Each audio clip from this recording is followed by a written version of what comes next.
The podcast you're about to hear is my 51st Takes podcast that was around 2 years ago.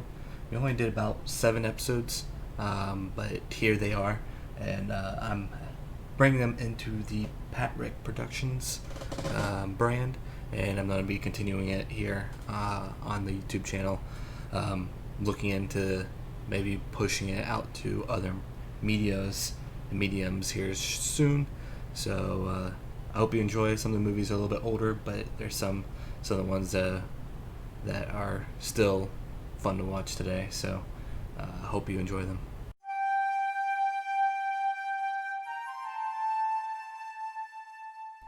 Hello, my name is Patrick, and welcome to 51st Takes, your number one home for movie reviews and takes on movies in the theaters. We start off this week talking about Solo, a Star Wars story. Yeah, it was. There's a non-spoiler section here. It was fun. It wasn't bad, but it also wasn't really great. But it was a fun action type of heist type of film. Let's talk about the characters a little bit here. You have Eden Eckerson playing Han Solo. I felt that he actually did a pretty good job. Always thought that he was always behind the eight ball a little bit because he was just tasked to play this great, arguably one of the best characters ever in cinema history, and that is Harrison Ford's Han Solo, and he has to follow up on that. So I just always felt bad for him because he kind of has to follow up with that, and he actually does a pretty good job. I was pretty impressed with him. We have Donald Glover playing Lando, and he obviously does a phenomenal job. He's very charismatic in his role. We have Emily Clark playing Karen, the love interest of Solo, and lastly we have Woody Harrelson's character as Beckett, the leader of this heist crew. And all these characters did a phenomenal job, in my opinion. That's not where this movie failed at all. I wouldn't even say it failed. It was very fun. I had a blast watching it. The thing that I will say here that every single Star Wars movie I remember for good reasons and bad reasons.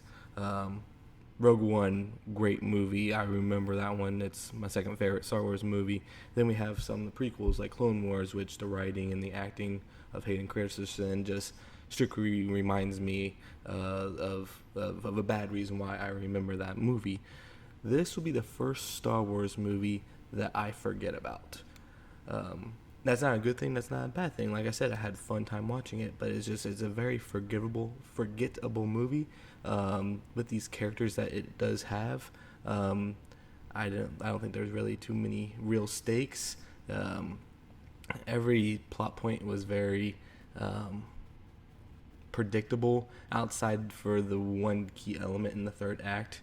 But overall, I found this was a very forgettable movie, and yeah, that's the non-spoiler section of this. If you have seen the movie or you just don't care about spoilers, continue listening to me now. We're going to dive in a little bit deeper here about some of the key plot points here that will spoil this. So, okay, let's start off with the most hated thing that I hated about this movie. And did I mention that I hate this? It's in the very first act of the movie. Han and Kira. It starts off with Han stealing some hyperdrive fuel from Kira, or not from Kira, from some crime thing on the planet. They escape, then they so on and so forth. They try to leave the planet. Kira unfortunately gets captured and unfortunately has to stay behind, and Han Solo goes on and tries to join the Imperial Academy so then he can make some money, come back for Kira later. Well, in the process of trying to join the Imperial Navy, the officer asks him what his name was, and Han Solo was just like Han, and then he asked for his surname, and Han didn't know his surname. He said that he was alone. And at this moment in time, probably the most cheesiest things well, not the most cheesiest, but one of the laziest writing jobs I've ever seen. The offer says Solo, Han Solo, and then he doesn't give a wink to the camera, but he might as well at that moment in time. And it totally took me out of the movie. It was completely lazy writing, and it's arguably the most hated thing that I hated about this movie. And like I said, I hated it. Moving on, the whole entire first act, I thought was dragged a lot. There wasn't enough substance there for me, and it just felt like it took forever.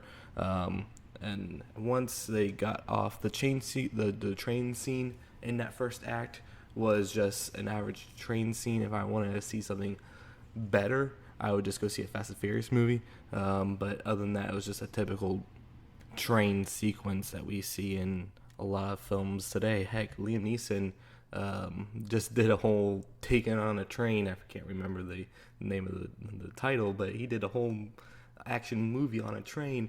And let's go back to Spider-Man 2, where that's where train sequences became huge. The Spider-Man train sequence is still one of the best action sequences, not in just superhero movies, but in all movies, in my opinion. And so comparing it to those, I mean, it didn't really hit with me in that first act. The other situation that we have in the first act is Han meeting Chewie. That the fact that Han knows how to speak Wookiee is like, it's just another question mark. It's like, where did he learn how to speak Wookiee? Just another mystery that is better off. I thought is better off that we didn't know. But other than that, their relationship is believable. I believe that Chewie and Han care about one another. We'll talk about their relationship a little bit later when we talk about stuff in the second act.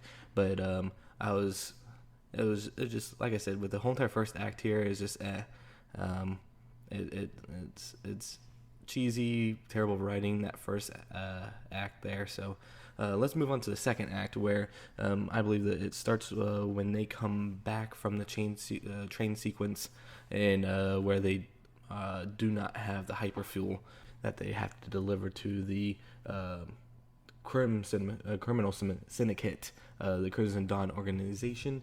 Hyperfuel is very expensive, so that's the reason why this crime syndicate wanted it.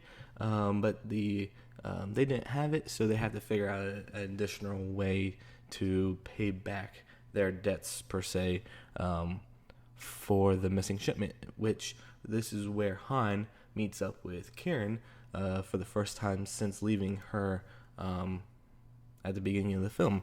And I right away, I believe that they care for one another. They have great chemistry. This is where the movie started to pick up and begin to be good for me. They decide to do the Kessel Run, which this sequence, how they do the Kessel Run, honestly, I didn't know exactly how they're going to do it, but it looks great. How in previous movies, when Han has said he did the Kessel Run in 12 parsecs, no one really knew what that meant. What it really means is that parsecs is actually a distance, not a time. And the fact that the Kessel Run, there's a certain way that you have to maneuver through this airway, because if you venture off from it, you get lost and end up most likely killing yourself. And Han, luckily, found a way to get through the Kessel Run, and that's how he's able to say that he's able to get through the Kessel Run in less than 12 parsecs. It reminds me of your grandfather telling you a story, and he's kind of stretching the truth here, and it's a very humorous thing to go back to this event and we learn exactly what happened, and it wasn't exactly what we thought. As they venture into the Kessel Run was the purpose of getting unrefined fuel, and then they have to get it back to a refinery so they can refine it and then give it to the Crimson Nova. And that whole entire sequence, like I said, the whole entire second act there, I thoroughly enjoyed. You see the back and forth between Lando and Han, and then you see more character of Han and Chewie, and that whole entire that how those three work with one another was very funny.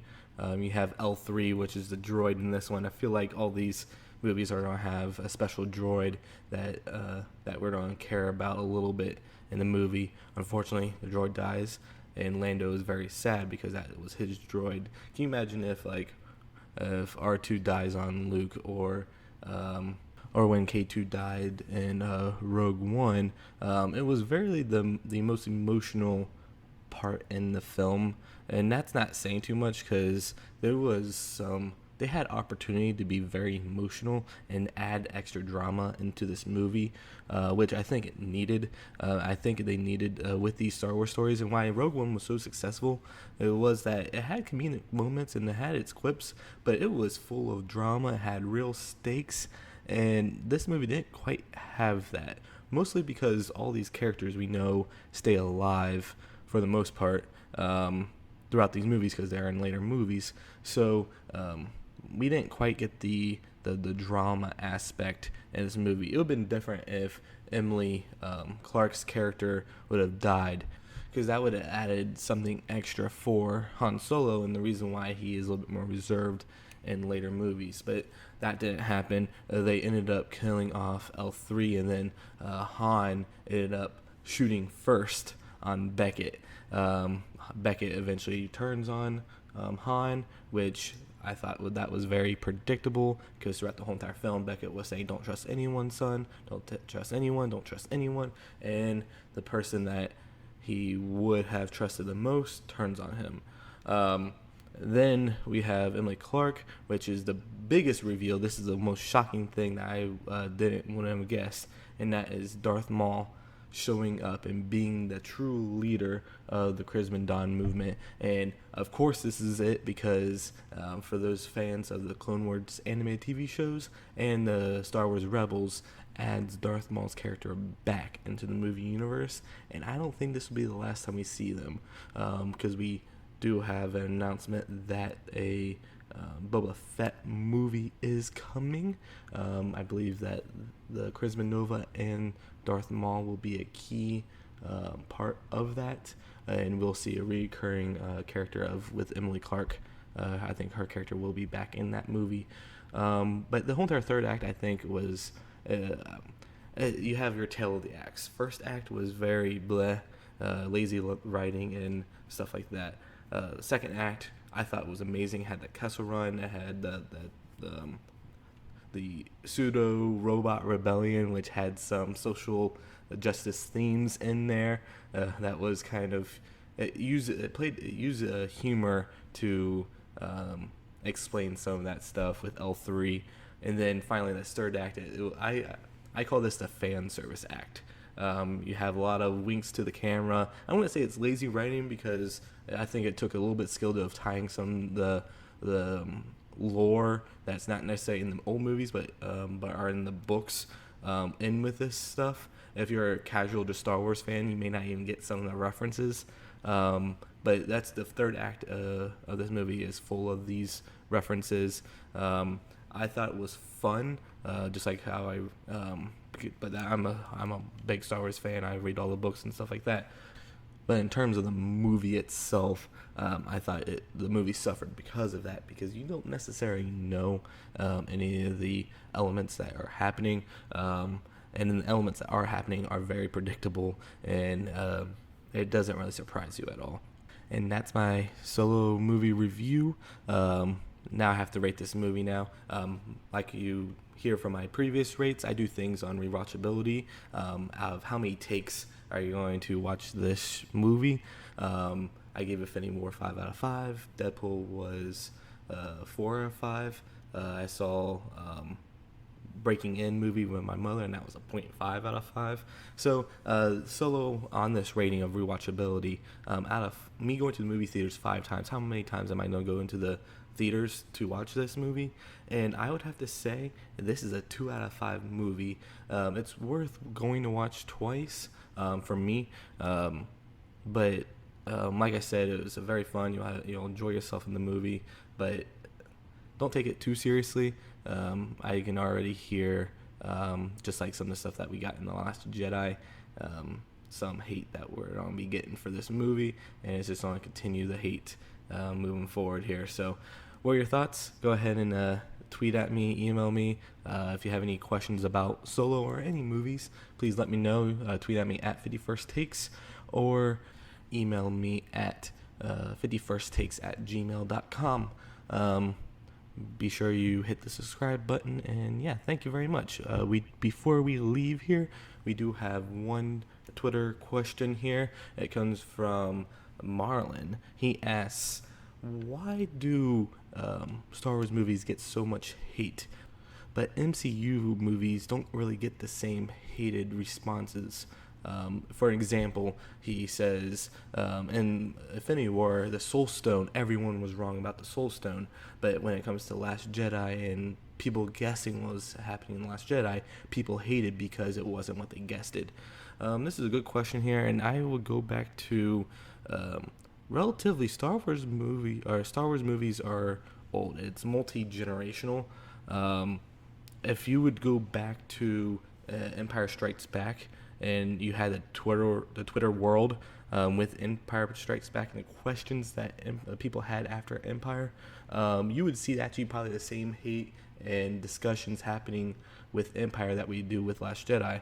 I hear on some of the people I listen to on YouTube who were alive back then were having the same questions about Empire as they do about Last Jedi. And also I think it's something about how this crosses multiple generations. We have people watching these movies that have been watching it since they were little kids. I mean, the first Star Wars came out in 1978, and so you have that whole entire generation mixed with our generation, mixed with the new generation here. There you have 3 total generations watching these movies, and obviously each generation's going to view it differently, and then that's going to cause some conflict because you have these characters that we so much love, and people are going to like what people do with these characters, some people are going to hate what we do with these characters. Comparing with the MCU, I think it's a little different because the MCU is relatively new. We're all watching it at the same time. With the MCU, I mean, yes, it's a 10-year-old. It has been going on for 10 years, but that's one generation. We're all watching these movies at the same exact time, so that we have this.